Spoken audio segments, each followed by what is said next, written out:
All right, everybody. Welcome back to another design review. I'm Callie Sudbrook from Beachside Custom Gyms in California, but we do designs nationwide, and here is an example. So this is a job in Montana called Charlie's Showstopper. So this gym was actually not for the client directly. It was the builder who reached out to us and said, "Hey, my client wants this amazing gym. I don't know how to do it. Can you help us?" And I was like, "Abso-freaking-lutely." So Rye from Tamarack Custom Homes has been a dream to work with, and his client just really wanted, like I said, a showstopper gym for this amazing, immaculate custom home that Rye's building for them. So this thing's got all the bells and whistles. It's got the gym area, it's got the cold plunge, it has a dry sauna, and then on the exterior, it has a jacuzzi and an outdoor shower. So like literally this is the full wellness suite as good as you can get. So I'm going to walk through basically what the client wanted. So obviously they wanted the cold plunge, but they wanted a two-person cold plunge, which starts to get a little bit tricky, especially with the footprint that we had. So I'll go into that in just a second. They also wanted a spin bike, an air bike, and a treadmill. Now, traditionally, this is not how I would set it up. Traditionally, the tallest piece of equipment, which in this case would be the treadmill, would be furthest away. However, after talking to the client, and this was I don't want to say a mistake on behalf of the whole home interior designer, she just didn't know. So she originally had the treadmill, the bike, everything facing towards this huge large window that looks out lakeside. And which is great. You probably want to enjoy the view, right? But when I asked the client, "Hey, what do you want to do while you're on the treadmill or the bike or whatever?" And he said, I'm probably going to be watching TV. And so I said, "Okay, that means we have to rotate just 90 degrees. You're still enjoying the view. You can still see the lake from, wherever you're at on those cardio pieces, but you can watch TV, watch the news, whatever you want to do as you're enjoying your cardio or struggling through your cardio, whichever way." So that's why we did a little bit of a switch here, and the treadmill is something that he's going to be using most often. So that's why it's facing centered on the TV on that wall instead of closest to that window, because as you walk into a room, you want to try and stack the tall stuff towards the back and sort of titrate up in terms of heights of equipment. So again, we're kind of breaking a little bit of a rule here. Space in front of the treadmill, in front of the cardio, so that your neck isn't craning directly up, staring straight into the wall at that TV. There's some buffer, there's that space there. Now, the other issue that we had on this job is, as you can tell, it's a bit of what I like to call a door slamming festival. And what I mean by that is there's a door here, there's a door here, there's a door here, here, and here. And so whenever you have a door on a wall, it sort of starts to decrease the amount of area and the amount of space and wall space you can use for equipment, for accessories, to mount things, to hang things, for mirrors, etc. So we had a bit of a tricky issue trying to figure out how to fit all of the pieces that this client wanted in the space without making it crammed or cluttered. And so what we ended up on was this Force USA C20 all-in-one machine. It's got the Smith machine that they want. It's got the cable machine. It's got a barbell. And it has this Force USA leg press attachment that can slide in and actually become a leg press, which is one of the things that they wanted. But with a rack, with the full set of dumbbells, the kettlebells, all the cardio, I physically could not fit a leg press in here unless I just wanted it to be swimming somewhere in the center here. And I felt that this walkway was just going to get too closed up. Like right here, you have this nice little pattern here. You've got a pattern here. I don't know if my mouse is showing up on this. And you've got a pattern to the outside here. So I really didn't want to close those up with big, heavy pieces of equipment like a leg press, because these are big pieces. So this was sort of the only option I had in a space that, has this footprint with all of the other things.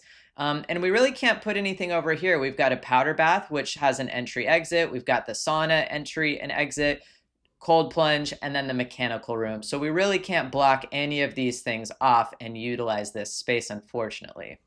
Okay, so let's go into the last few remaining pieces of sort of nuance to this space. So number one, we've got a mirror here that's going to be backlit, and it's going the full length of that squat rack. So the squat rack itself is only 50 some inches wide. But when I do my 2D layouts, I like to plan for the actual space that thing is going to take up. So for example, this right here is 88 inches wide. Account for a barbell being on that piece of equipment, because then I know this over here is not usable space and this over here is not usable space to put equipment right next to it. And now you might be wondering, hey, that force leg press, the attachment itself is going to be in the way when you're racking and re-racking weights. And yes, I agree, but most of the time when this rack is being used, we might pull the bench out here and physically be using it. We might put it over here for other exercises because there's two people using this space. So that means that this bench can be used for other exercises other than just the leg press. And it can move anywhere. It's on wheels, so you can roll it out. And this just ensures that there's a nice little footprint for it to store. And then when this is not being stored, you actually need to use it. You can put it wherever. So I just wanted to point that out, that there is intentional space next to the barbells to unload and load the bars. Over here, the kettlebell stand that we used is a vertical kettlebell stand because with a rack, a 3-tier rack at that for 5 to 75 pounds, there was literally no space anywhere. And unfortunately, the Force USA, the C20 specifically, unlike, let's say, the Eleiko Prestera rack that has integrated storage, this does not have integrated storage for kettlebells, so we had to put them somewhere. And the vertical rack fit right behind the door. So this door is not going to be open while in use. It will be closed so that it won't prevent access to that stand. Another thing that I don't love is how this air bike is kind of offset from that door. I really don't like the feng shui, let's say, of an entrance or exit going into something and they're sort of bumping into the corner of this machine or this cardio piece, but there was really no other way. And the good thing about the air bike is that it can move wherever. So it could be moved back. That allows for a little bit more room and flow. It could come over here for all I care, because again, this is something that's on wheels. It's easy to move. The treadmill is not, the squat rack is not. So you have to kind of pick your battles and figure out what is going where and why. Another thing is, I mentioned earlier my rule about, I don't break the rule of the 72 inches behind the treadmill. Now, sometimes I will say that I have broken it because there's just no other option, especially if the client absolutely has to have that treadmill. Maybe it's 50 inches, maybe it's 36. I won't go less than 36. However, 72 is the standard. I do like to hit that whenever I possibly can. Now, there's something else that I didn't do here, and that's 3 feet in between the cardio pieces here. And in this space, it's just not doable.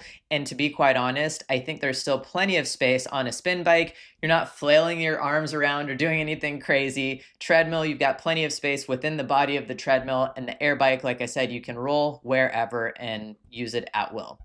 So now that we have that out of the way, you probably want to see what this looks like. Oh, one last thing. Sorry, I forgot. We have a water fill station here on this wall, just so that you don't have to leave the room to go fill your water bottle up. So let's jump into what it looks like. Drum roll, please. You can check it out on our website at beachsidegyms.com. And this is the Myers Showstopper. So you go to our portfolio. It's actually on the top because we just finished the design. And you can go down, read a little bit about it. And here's the 3D renders for the space. Pretty freaking epic. I absolutely love the color scheme. I love the view. For example, the Chilo plunge, which I didn't really talk about all that much other than they wanted a 2-person plunge. It doesn't really fit here, but this will certainly fit 2 people semi-comfortably, 1 person super comfortably, but it's just a beautiful space. And I hope you guys enjoyed this. I hope you got a lot out of it. See you on the next one.